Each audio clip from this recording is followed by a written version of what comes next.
Après 2 semaines d'absence, c'est le retour d'Actu Réfractaire et on a loupé plein de trucs en fait en 2 semaines.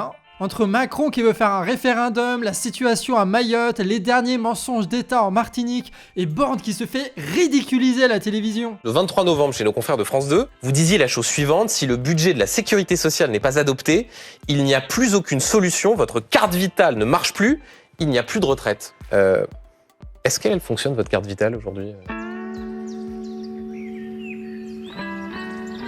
Elle fonctionne ou pas ? Ou Bayrou qui prend la pire pose possible sur le bureau de Matignon, puis Georges Ibrahim Abdallah, l'économie européenne en berne, l'armée française dégagée de ses dernières bases en Afrique ou encore l'action des agriculteurs. Autant d'actualités que nous allons analyser ensemble cette semaine sur Actu et sur Canard Réfractaire. Aujourd'hui, on parle du procès d'un des plus grands escrocs français, de la guerre en Palestine et de la bonne récupération politique d'Aurore Berger.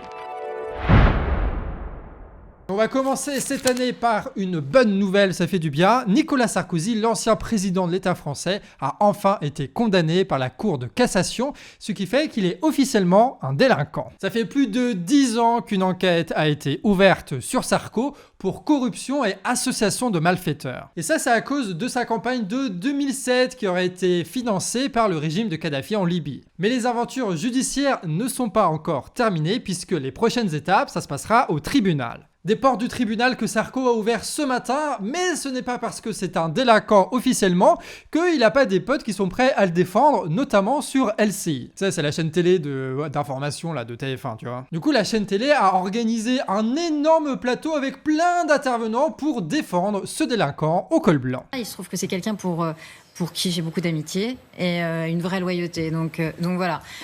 Moi, je suis assez perplexe, pour pas dire choquée en fait, qu'un ancien président de la République qui a dédié toute sa vie à la politique et à la France porte un bracelet électronique et soit condamné comme ça. Voilà, à titre personnel, je trouve que ça ne rehausse pas l'idée qu'on a de la France, ni je vois pas vraiment l'intérêt à part peut-être l'humilier, et si c'est le cas, effectivement, c'est assez réussi, mais je vois pas l'intérêt en fait. C'est presque beau de voir une solidarité comme ça dans le monde des bourges. Et on va pas faire de mystère, le bourge qui détient LCI, c'est Martin Bouygues, qui est aussi le parrain du fils de Nicolas Sarkozy. Ce qui explique pourquoi d'ailleurs le fils de Sarkozy a bénéficié d'un tremplin médiatique pour lancer sa petite carrière politicienne. Mais en réalité, ça va plus loin que ça, puisqu'on va retrouver un traitement similaire de l'affaire de Sarkozy dans d'autres médias. Et oui, les bourges, ils savent se défendre entre eux. On a donc un système général d'impunité qui est organisé par le copinage des bourges, et ce copinage, il fonctionne aussi bien pour une raison: les médias sont dans les mains de quelques milliardaires. Sur la chaîne du Canard Réfractaire, on sort aujourd'hui une vidéo qui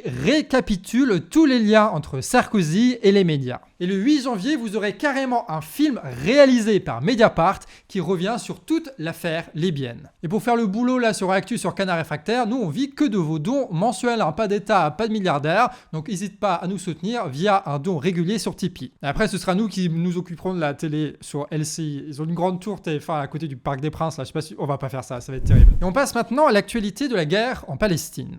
L'État israélien maintient ses bombardements dans la bande de Gaza. D'après l'OMS, l'Organisation mondiale de la santé, ils ont même rendu hors service le dernier grand hôpital de Gaza. Du côté états-unien, Biden reconfirme une commande d'armes pour l'État israélien de 9 milliards de dollars. En échange, Netanyahou promet de relancer les négociations avec le Hamas. Voilà. C'est pas la première fois qu'il le dit, mais en tout cas il le dit. Mais est-ce que ça va déboucher ? On n'est pas sûr. Par conséquent, en Israël, tu as des manifestations qui se poursuivent pour la libération des otages. Ils dénoncent la stratégie de Netanyahou qui refuse les négociations avec le Hamas depuis plus d'une année. Netanyahou qui réprime les manifestations et qui a enfermé aussi des journalistes de Haaretz. C'est le grand journal d'investigation qui est absolument indispensable en Israël puisqu'il dénonce et documente les agissements de l'État israélien. Aurore Berger, elle, qui est la ministre Attends, faut retrouver...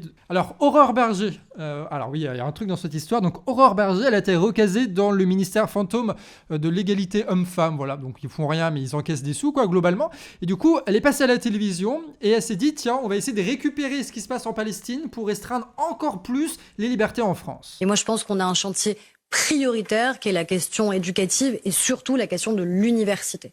Les faits qui me remontent, les témoignages qui me remontent quasiment quotidiens dans des universités ou dans des grandes écoles sont absolument intolérables et insupportables. J'entends qu'ils puissent être comptabilisés. Aujourd'hui, on Et n'a pas sanctionnés? Est-ce qu'ils sont sanctionnés? Vous pouvez préciser ces faits qui vous remontent?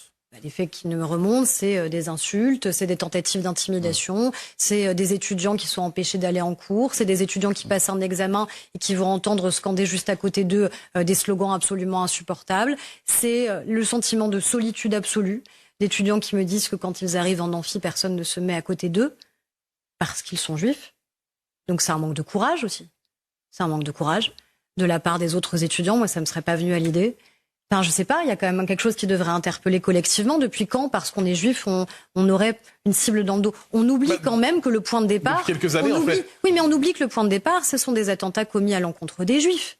Donc en gros, l'État français reprend la propagande de Netanyahou pour appliquer la politique intérieure de Netanyahou. Voilà, c'est pas mal, hein? Dans le monde, les soutiens continuent pour le peuple palestinien, que ce soit ces manifestations à Manchester, en Grande-Bretagne donc, ou alors ici, au stade en Irlande. Du côté francophone, un grand stream de soutien est organisé par Amin, avec de très très gros noms à l'affiche. Tout le week-end, tu vas pouvoir voir des dizaines de lives caricatifs sur Twitch qui vont permettre aussi de parler de tout ce qui se passe en Palestine en ce moment. Bref, face au massacre et aux tentatives de génocide, on continue de parler et de documenter. Et on parlera demain de l'action qui est en cours de la coordination rurale. On va pouvoir faire un petit peu un bilan de tout ce qui s'est passé. Alors vous l'aurez remarqué, cette actu réfractaire est un peu plus courte que d'habitude, parce qu'avec la reprise de Canard d'actu réfractaire après les vacances, voilà, il a fallu faire régler 2-3 petits trucs, donc on avait moins de temps. Et on a quand même fait aujourd'hui, on va essayer de tenir ça tout le long de l'année, c'est un short par jour sur Actu Réfractaire pour qu'on puisse partager Actu sur d'autres réseaux et que ça puisse se regarder sur téléphone plus facilement. Bref, nous on est prêts pour une forte et intense année 2025 et vous, est-ce que vous êtes prêts? C'était donc Aymeric, Nico, Johan à l'écriture, Monteur des Coloniales au montage avec Nina pour la Minia et Betsy pour le titre.